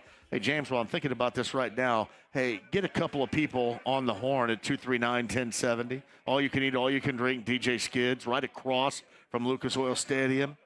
All right, these are passes to the Bullseye Event Center. Kyle Kinnett puts on a show. I mean, a party. The best pregame party anywhere inside the Bullseye Event Center. I get it started at 12:30 before the doors open. They open at 1:30. Then I'm going to go to Touchdown Town for the Colts pregame huddle with former offensive lineman Joe Wrights, former wide receiver Bill Brooks, and the Gorman and me. Countdown to kickoff, and then at 4:30 in the afternoon, everybody, you've got the Steelers and the Colts hooking up in what is a must-win situation, as I have dubbed this, as I normally do, for the Colts at home coming up tomorrow afternoon. Number 9 at 239-1070. You guys can go to the Bullseye Event Center on me. Trans-Siberian Orchestra tickets coming up, too, so hold off for that. Meantime, Andy Moore Automotive Group Hotline, the Believe Podcasting Network, always some great content you can find right there, and he writes regarding the Steelers, covering Pittsburgh at every conceivable angle of this football team. Mark Bergen, who joins us on the Andy Moore Automotive Group Hotline. Mark, good afternoon. How are you? I'm doing well. Thank you for having me. And we could talk about how this is a loser leaves town match, but I do want to say this right from the jump. The shrimp at the San Elmo establishment, I know that it's a steakhouse, but the shrimp is absolutely life-changing. Thank you for having me on, though, this afternoon. Now, are you here for this life-changing moment tonight or tomorrow, or are you still staked out where you normally are? I wish, and honestly, as long as they save me a shrimp cocktail at the St. Elmo and a nice slice of steak of some sort, I wish. But Indianapolis, fantastic place, and this game should be pretty good. I mean, I don't think anyone predicted it would be Gardner Minshew versus Mitch Trubisky at the start of the season, but here we are, and both teams vying for an AFC playoff spot. Yeah, you know, it's funny, too. If you would have propped that up at the start of the season, you probably wouldn't have sold any tickets, right? I don't imagine. Nobody would have been too thrilled with that. Well, maybe the family members of both quarterbacks, but I don't know if that would sell out an entire stadium. Lucas Oil Stadium. I think there would be a lot of open seats if that's what you were trying to sell before the start of the season. It has been with their head above water to this point, and really what we witnessed last week, Mark, with the Colts in Cincinnati was even with the backup quarterback, Cincinnati with their skill position players and, you know, a couple of guys along the defensive line, just too much for this Colts team to endure. What do you think about the matchup starting? And as far as Trubisky versus Minshew is concerned, all we hear is the negativity surrounding the Pittsburgh quarterback. Has there been any positive? Is there anything you can look forward to that ideally may happen, may occur tomorrow for this Pittsburgh offense? Here's where I'd put it, right? Like, you evaluate your season based on quarters. So you've got your fourth game without Matt Canada. And Mitch Trubisky is getting every opportunity to prove himself, to establish himself back in the league. You're paying him $8 million this season. He's under contract for the next 2 seasons after that at about $5 or $6 million. So, like, if you're paying him a premium, right, as a backup in this league, you should get premium backup results. I look at what Gardner Minshew's doing, and I'm not as familiar with the Colts as I am the Steelers, but it's like if you're paying a premium for Mitch Trubisky, the Steelers have an out with him in 2024. Given the sample size that he's had filling in for Kenny Pickett, if he can't get it done, if I'm in the Pittsburgh front office, I'm approaching it this way, right? A lot of, and we'll talk about Mike Tomlin's future with this team, a lot of speculation of what's going to happen. You bring in a new OC in the offseason, fresh blood from outside the organization. That guy tries to get Kenny Pickett right once Pickett's healthy again. And then I would say part ways with Mitch Trubisky. I mean, honestly, the clock is ticking, and he hasn't proved anything in a Pittsburgh uniform. You then draft a quarterback in the mid to late rounds and develop him behind Pickett, because we've seen other teams do this in the league. I've seen it with Jalen Hurts in Philadelphia, Brock Purdy with the 49ers, Dak Prescott back in the day with the Cowboys. You've got to see what you have at the quarterback position with Pickett on a rookie contract post Ben Roethlisberger. But like you talk about upside, that's my plan. That's my game plan and my strategy, because Trubisky just has not proven himself at this point in a Steelers uniform. Mark Bergen covers the Steelers for the Believe Podcasting Network. Joins us on the Andy Moore Automotive Group hotline. You brought up the situation with Mike Tomlin there, the longtime, incredibly successful Steelers coach. Are things hot for him around there, or is that just maybe a single voice from a former wrestler turned sports talk show host in Pittsburgh? Where is that situation, honestly, with the Steelers and their head coach right now? It feels a little bit different than it has in seasons past. Now, gun to my head, I do think he'll be back in the 2024 season, but he's in his 17th year. A lot of people point to the fact that he's never had a losing season, which I think is a testament to what has been a successful run in Pittsburgh. But the offense is broken. When the Steelers fired Matt Canada, they had not fired a head coach or coordinator midseason since 1941. And so now that Canada's gone, your scapegoat there is gone. What are the things that you can do to try to fix the offense and to play football how it's played in the 21st century, in 2023 and beyond, where the league rules favor offense, they favor quarterback, and the Steelers, from an offensive standpoint, like, even if they sneak into the playoffs right now, like, realistically, I know that there's no one that strikes fear in your heart in the AFC, but if they were to have to try to win a shootout where you say, hey, your offense needs to score at least 30, maybe 40 points today, the Steelers' offense isn't capable of doing that. So when I hear about Tomlin and whether he's on the hot seat, you know, it goes both ways. He's only under contract through the 2024 season. The Rooney family, they've been very lucky with Chuck Noll, Bill Cowher, and now Tomlin. They really only change coaches every quarter century or so. But you have a new regime with Omar Khan taking over for Kevin Colbert. You've got to do some things to get this offense right. I think getting rid of Matt Canada was overdue. I don't think the Steelers should have gone into the season with him as the coordinator, because you were trying to build on what you did on the back half of 2022. Everyone points to, well, the Steelers were 7-2 in their last 9 games in 2022. That's where you had to start this season. And when you regress and you get absolutely dominated with 3 and outs at time of possession and getting outgained and outscored by your opponent, when you look at the point differential, go look at the point differential for the Steelers, who have a 7-6 record somehow. In pretty much every other team with the winning record, the Steelers are like the only one with a negative point differential, and it's substantial. It's a stark difference compared to pretty much every other team in the NFL with an above 500 record. Hey, I want to ask you, too. So last week we saw the Colts match up with the Bengals, and Jake Browning was coming off a great Monday night game and a win in Jacksonville, and they did a lot of the screen game stuff, and really it was something that the Colts didn't step up with Gus Bradley and stop. And they had a pick 6 in the second quarter. Everybody thought maybe that was a turning point, and then the Bengals in the second half went right back to the screen game, and the Colts never stopped it. The Steelers offensively take anything away from what they witnessed on tape with the Bengals and how they handled the Colts last week in Cincinnati with their skill position group and their backup quarterback for tomorrow? You would certainly hope so, and just with the style of play in the AFC North, a bully ball, a physicality. So take a page from what Cincinnati's doing, and I think Browning's looked pretty good in relief of Joe Burrow this season. So it's just like, you know, do something until you can stop it, until the defense can prove to do that. And that's been the most frustrating thing with the Steelers offense, because I could go up and down and name off all their skill position players. And there are players that have had success in this league at one point or another, whether it's Deontay Johnson, who's a former Pro Bowler, or George Pickens, who's shown flashes in year 2. Najee Harris, it probably hasn't been what you wanted as a first-round pick at the running back position, but he's been a Pro Bowler before. Jalen Warren runs hard. Allen Robinson's a veteran receiver. Freiermuth can win combat catches one-on-one. So if that was successful for Cincinnati, rip a page out of their book to say, hey, it takes the onus and the pressure off Mitch Trubisky for making a lot of reads, a lot of decisions. And if you're able to move the football effectively and use the screen game almost as an extension of the running game, have at it.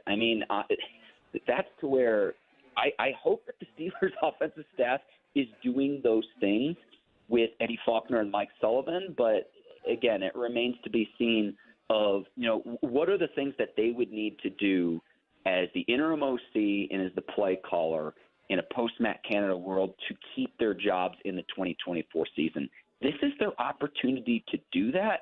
And for as crazy as it's been the last 2 weeks, losing back-to-back games to 2-10 teams, to both the Cardinals and the Patriots, from the Steelers' standpoint, you can shut all of that noise off with a win against the Indianapolis Colts on Saturday. Really quick here for a final thought here. And defensively, T.J. Watt's back. I know Alex Highsmith is back, and at right tackle. You get a rookie in Jake Freeland in there for Braden Smith. How problematic might that end up being for the Colts in your estimation? I'm really happy that you recognize that the right tackle position is where the Steelers consistently line up T.J. Watt off the edge. Most quarterbacks are right-handed in the NFL. Mm-hmm. And I also have a theory that, right tackles are a little bit less talented than left tackles. Coming out of the draft, it's, can he protect the quarterback's blind side? And that's important.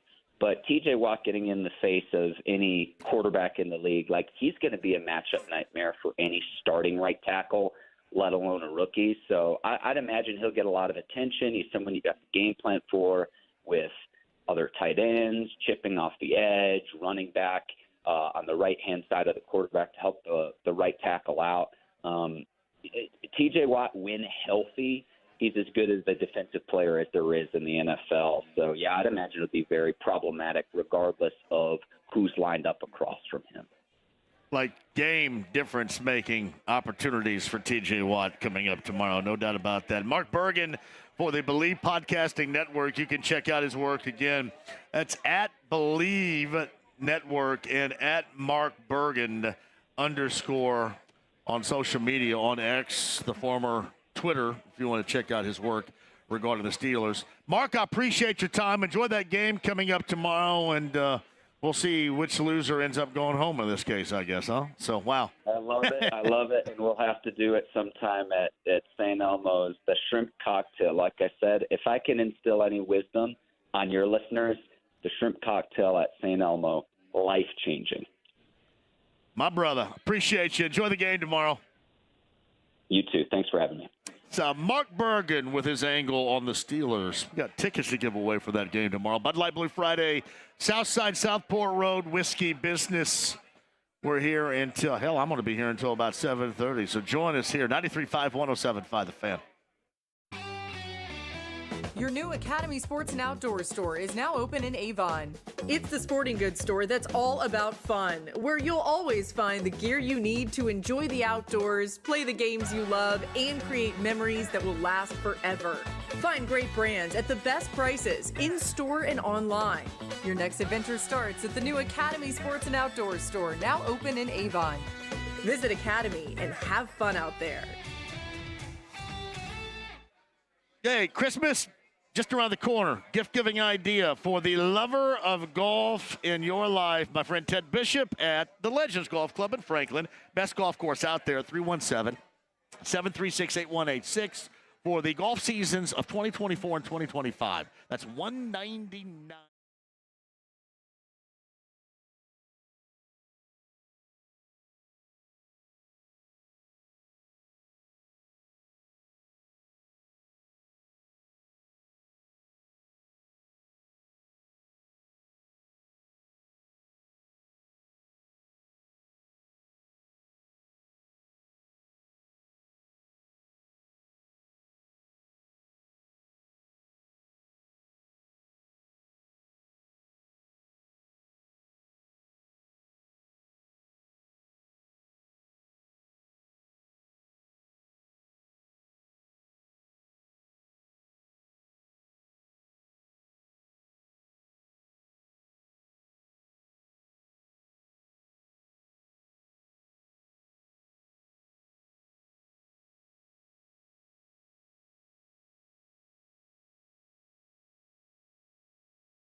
It's coming to Gainbridge Fieldhouse to celebrate the holiday season. I've got tickets for you right now for the 26th, the 239-1070. If you and somebody from the fam would like to go see Trans-Siberian Orchestra, you want to go, do you? Hey, Harley D, man, is your ugly sweater party tomorrow night? Oh, my goodness gracious sakes. We need to give tickets away for that. Trans-Siberian Orchestra, number 9 at 239-1070. You are a winner right now. Thank you very much. You know, Kurt Cignetti, the new head coach of the football Hoosiers, joined us to the date 2 weeks ago when he was hired and talked about how things were going to be different and has continued to do so, especially via social media and other interviews. And yesterday via social media, he had mentioned, actually, check that, I think it was this morning, had mentioned that there was, big news. They brought a quarterback in, the MAC Player of the Year from Ohio as of yesterday, and going to be big news coming up today. And, in fact, there is. And this makes me very happy because I absolutely love watching this kid play. I love watching him play basketball in high school. I think I probably would have loved watching him play basketball at IU. But I've loved the way that he has transitioned from quarterback to receiver and then just continues to raise the bar. So IU's leading receiver, Donovan McCulley, is returning to the Hoosier football program. If you remember, 2-3 weeks ago, he put himself, like basically every other IU football player, into the transfer portal, and that was at the top of the list of, man, you would love to see whomever the next head coach is be able to reel him back into the IU football program, and Kurt Cignetti has done that. I feel like that's a win for me because, again, I love watching this kid play, and one of the reasons why I do is just watching him work at his craft. Something, again, that had been completely different, and raising his game on that. And Donovan McCulley is taking his name from the transfer portal and returning to the football Hoosier program led by Kurt Cignetti. That's big news this afternoon. We'll hit Don Fisher up regarding that in Kansas and IU coming up tomorrow at 12:30 down in Bloomington. The voice of the Hoosiers joins us next. Steelers Colts tickets to give away South Side today on a Bud Light Blue Friday. Whiskey Business off of Southport Road. 93.5, 107.5 The Fan. Spoiled supermarket meat, sawdust like fillers, artificial preservatives? Hold on there. I'm veterinarian Dr. Marty Goldstein. You don't want your dog eating any of that. These potential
Certainly, but 93.5 and 107.5. The Fan.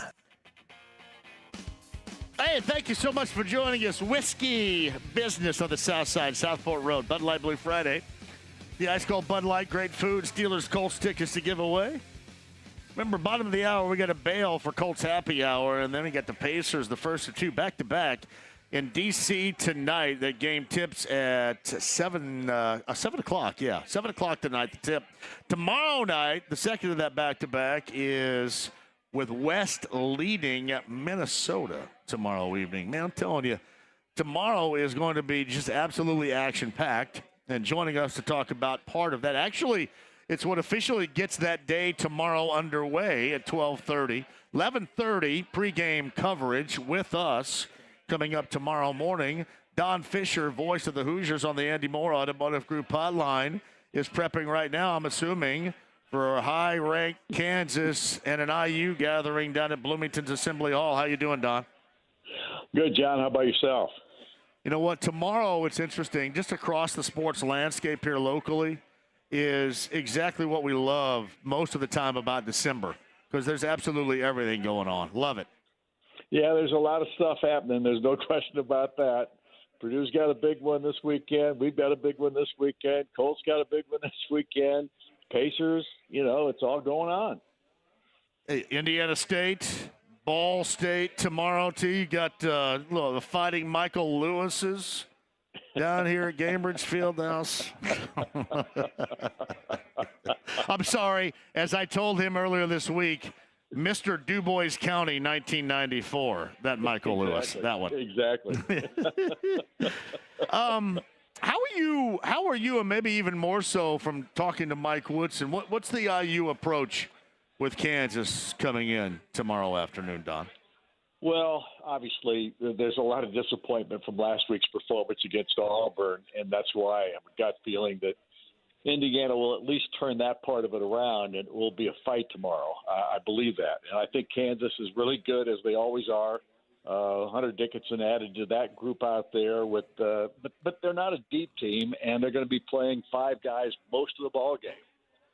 That may be good, it may be bad. We don't know how that's going to work out. But there's only one loss on their schedule so far. That was to Marquette, and they've played everybody tough, and obviously they've won every other ball game that they played this year.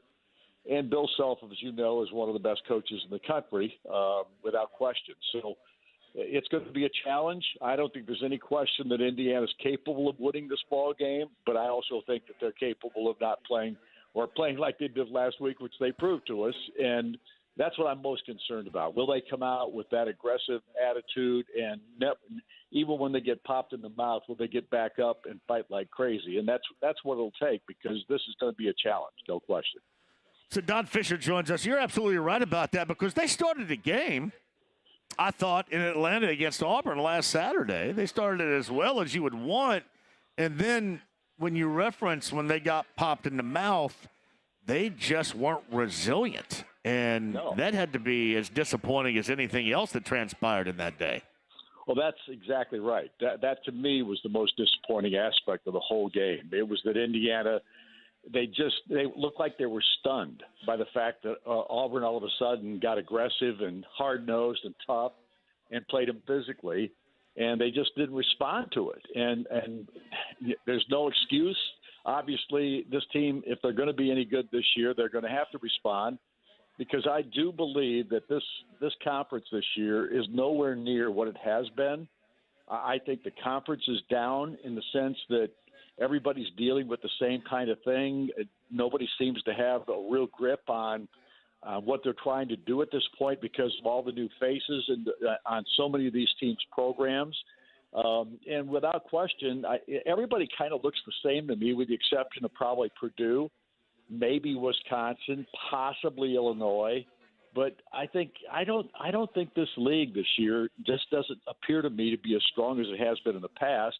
And that's a good thing from Indiana's perspective, because if Indiana can take advantage of it and win these ball games that are 50-50 contests, which I think most of these games will be this year, then they're going to have a chance to really finish high in the conference standings. We'll just have to wait and see on that. But we certainly didn't see what we wanted to see last week against Auburn, and that has to be turned around tomorrow.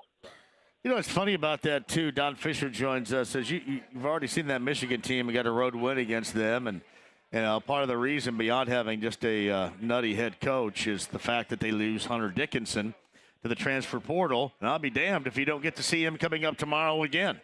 Least the dude can do is go someplace else, not on the schedule. Yeah, you'd think he'd have some concern for us, but yes, no. exactly, and clearly he does not. Yeah, and that it is funny to watch them play because they look as good as ever. But and I think it speaks to what you just said about these teams all kind of feeling themselves out in November and December because there is just such a stark changeover from year to year now with the transfer portal and NIL and all this stuff that's going on that it just naturally takes longer. And even though they have a good record and they're second ranked, you have seen at times Kansas trying to, like every other team, feel themselves out with what they have and have that mesh with what was already here.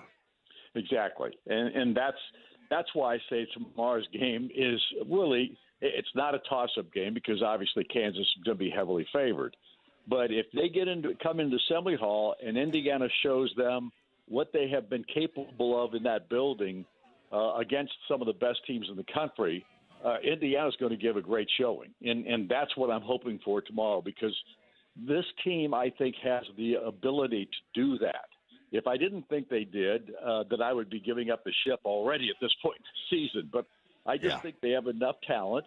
I think they've got enough good players and guys that can get it done if they put it all together, that this team can be very solid and very strong as the season progresses and, you know, maybe play their best basketball at the end of this year. But like I said, right now, you can't get that feel because we haven't had in the two ball games that you would say that would you'd have an indication. We haven't played very well in either one, the UConn game being the other.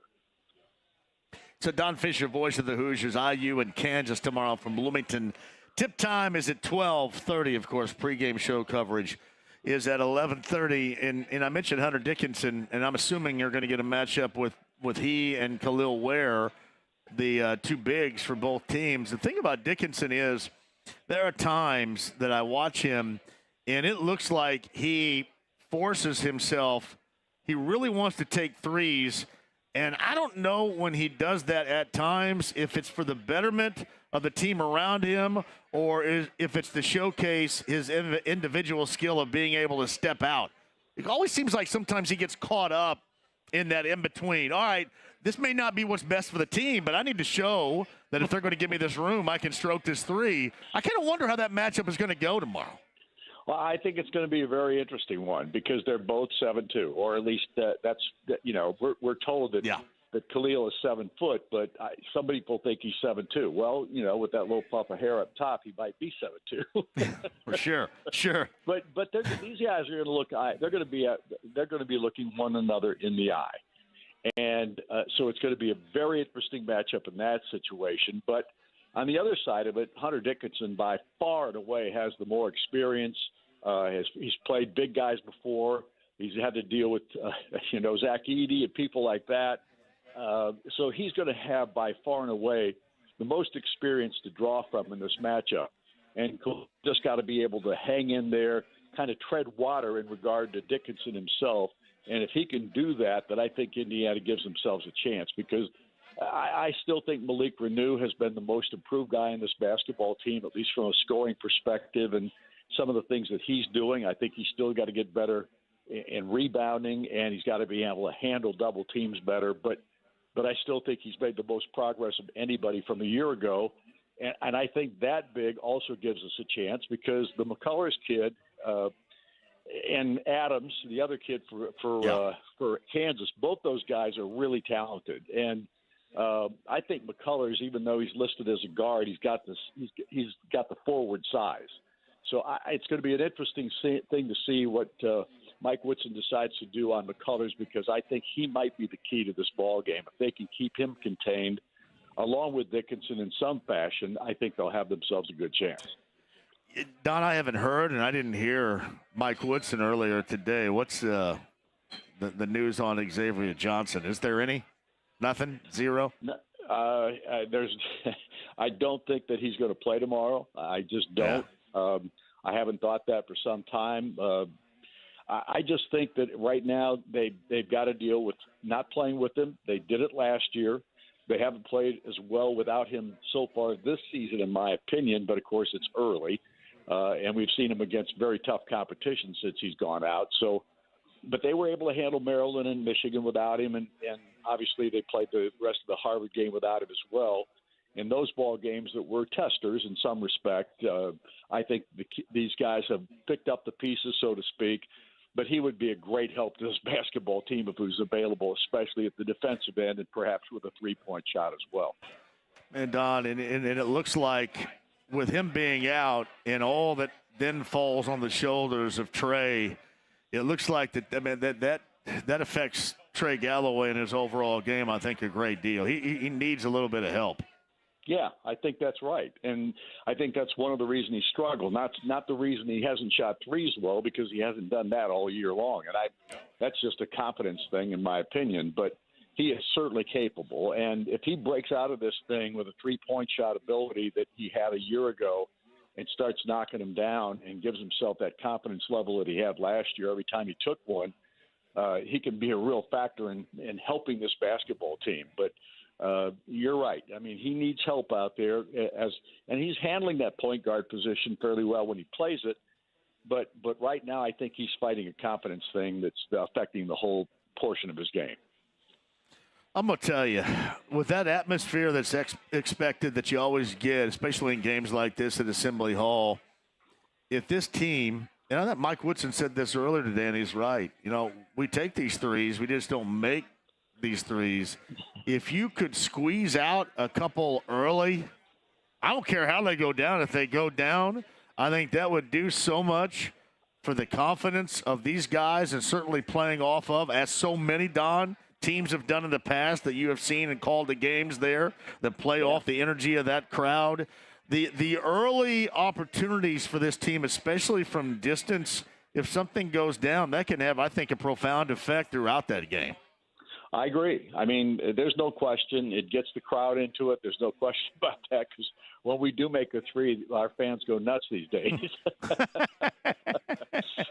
As well they probably should. But the point of the matter is we just haven't done it in any way, shape, or form as consistently as needed. And, some other people have to step up. I would love to see C.J. Gunn get hot in a ball game, because he's knocked down a couple of games, but he hasn't been able to do it consistently. But he has shot the ball better this year than he did a year ago. He's playing more minutes. The other thing about C.J., he leads the team in steals right now. He's in double figures with 13. So in his playing time, which is like double what he did a year ago, he's, I think, averaging almost 14 minutes a game right now. He is doing a tremendous job at the defensive end. And that length that he has, his quickness, his athleticism, and his ability to run the floor have really helped this ball club from a defensive perspective, as much as more so, in my opinion, than even his offense. He the guy that you're thinking about that we're not really talking about, at least in the hierarchy of guys that you expect to do something that you would really like to see surprise and consistently do something tomorrow? And if it's C.J. Gunn, who else on this team that you would really like to see step up? I can give you mine. Because he's been there and done that before. Like a guy like Anthony Walker, who's athletic, can get up and down the floor.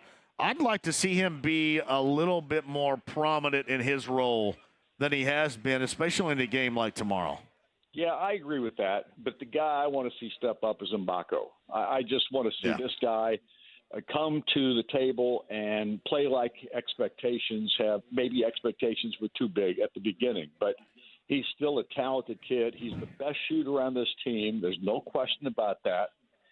He can knock down threes, but he's not done it consistently at this point.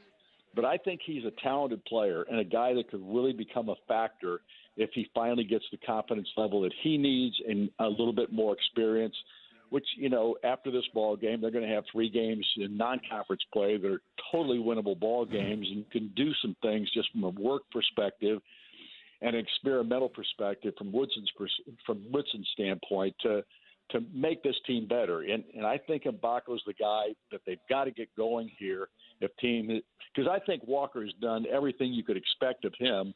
And I agree he could have a little bit bigger role than he's had at this juncture. Yeah. But if there's one guy that they need to really step up and start playing big minutes for this ball club and doing it by scoring and playing on the rebounding end of it, along with his defensive play, I think it's Mackenzie Mbako.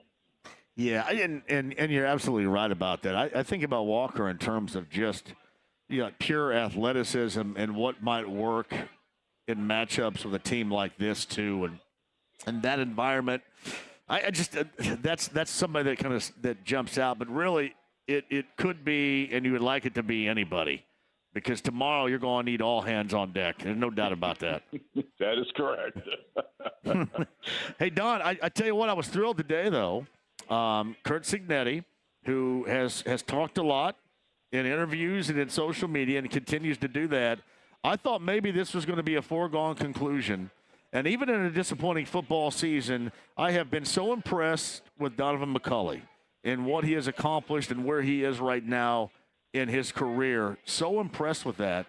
And the fact that the new IU football coach gets him out of the transfer portal back into that football program was a hell of a big deal this afternoon. Oh, it's more than that. Okay. In my opinion. I'm sorry I downplayed it. In my opinion, that was the one player that Indiana could not afford to lose. So in my opinion, that's probably the best recruiting job that this man has done in his lifetime in that regard, because everybody was after Donovan McCulley. I'm not kidding you. They were all after this guy, and they wanted him in the worst way, Michigan included.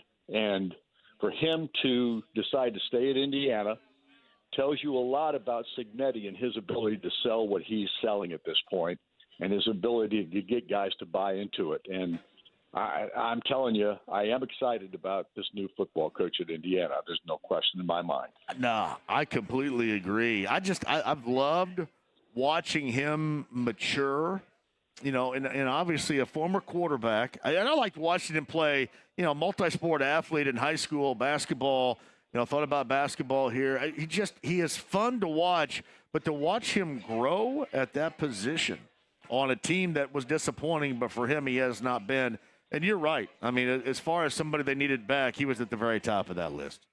No question. And here's the other thing, too. The fact that they got the transfer from Ohio University, the quarterback from there. Yep. He's got 1 year of eligibility left. To get him to transfer to Indiana with what he's done from a statistical standpoint over the years, this kid absolutely – and I would think that's another selling point why Donovan McCulley decided to stay, because – we've got a couple of really, really good incoming freshmen that may be just special at this point, at some point in time. But you need that veteran out there who's been there, done that, got the T-shirt.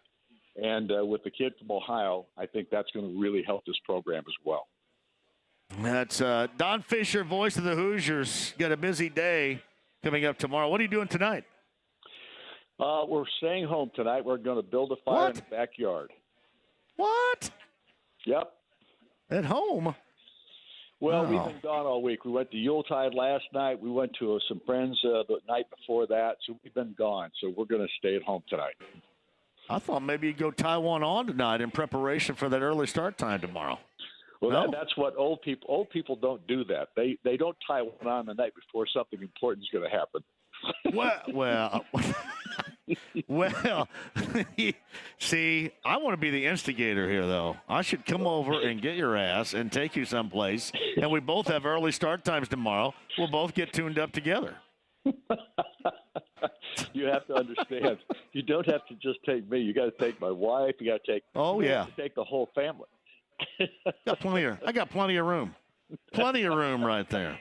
Oh, no. I thoroughly enjoy days like tomorrow, too. And, again, it starts in Bloomington. 11:30 you guys hit coming up tomorrow morning, correct, for the pregame show? Yes, sir. Yes, sir. 11:30. I don't want to see – I do not want to hear anything like I heard last week in Atlanta, though. I don't want to hear that. None of that. Trust me, I will try to keep that from happening as best I can. Lordy. Don Fisher, voice of the Hoosiers. Number 2, Kansas in Bloomington tomorrow versus IU. It's a big one in Bloomington on the Andy Moore Automotive Group hotline. All right, get that bed rest tonight. Get down there and have yourself a blast on the radio tomorrow. I appreciate it, John. Thanks for having me, buddy. You got it. It's Don Fisher, voice of the Hoosiers. Seriously, I'll roll right over there. I know where he lives. Roll right over there and get him and go out. We can bring him here, hang out a little bit. No, seriously. Hey, Tony, come over here, man. James, jump on here really quick because it's kind of an odd transition time here. What do I need to bail here? What time do I have? We have until about 5:26. All right, so good. Man. Hey, happy birthday, John, tomorrow. I know you hate it. I know you hate it. But tomorrow's your birthday. Man. Come on. Tomorrow's your birthday. Make sure everybody sends him tweets tomorrow. Tomorrow's JMV's birthday. Oh, man. Yeah, it's fine. Always keep that on the down low. I'm going to be 54. Well, nobody asked you that.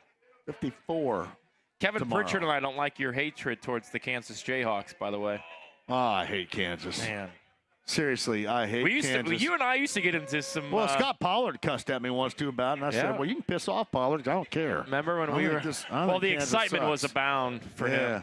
Oh yeah, the excitement was I've never been a fan, and this goes back. It has and I remember when they played in 1988. Kevin Pritchard was a part of that team. Yeah, Danny with Danny Manning and the Miracles, and won the national title. I didn't like him then, but the problem I had is I didn't like Billy Tubbs in Oklahoma either. Yeah. So that was like one of the worst championship games of all time. With all due respect to Kevin Pritchard, who was a part of that national championship team, I think the hatred kind of started right there.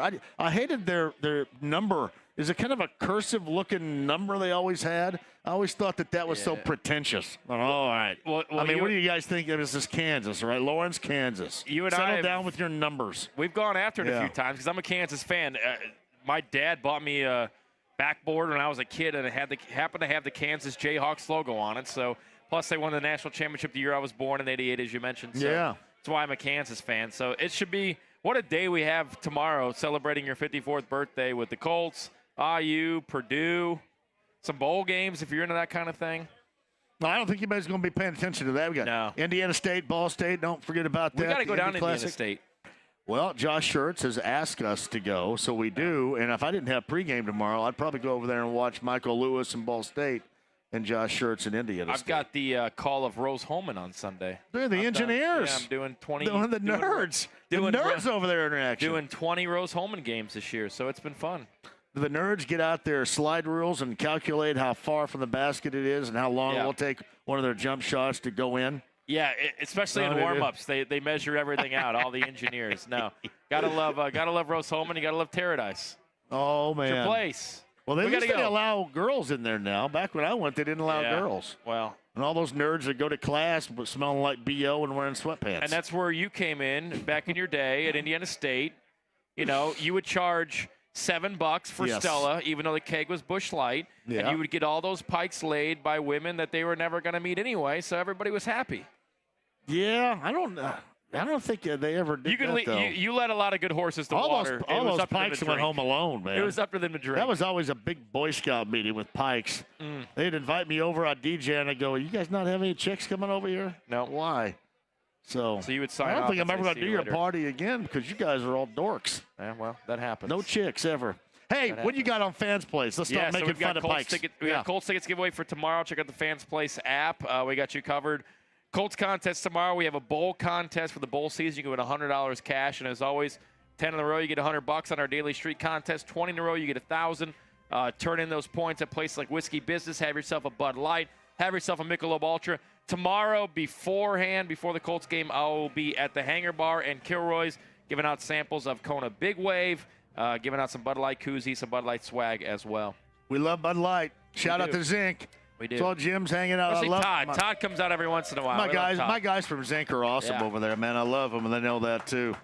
All right, man. Happy birthday. I gotta get Blake a neon light. If you guys got a neon light or something, I gotta do that. It says live nudes, Bud Light. Live nude, yes, perfect for Blake right there. Fans Place with Tony Donahue. Hey, we're staying. I've got Steelers Colts tickets to give away, courtesy of Bud Light and Zinc here.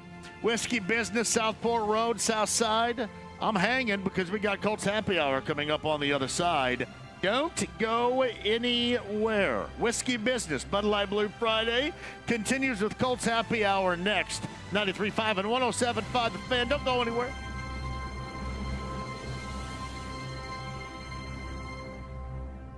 Texting privacy policy and terms and conditions posted at textplan.us. Texting enrolls for recurring automated text marketing messages. Message data rates may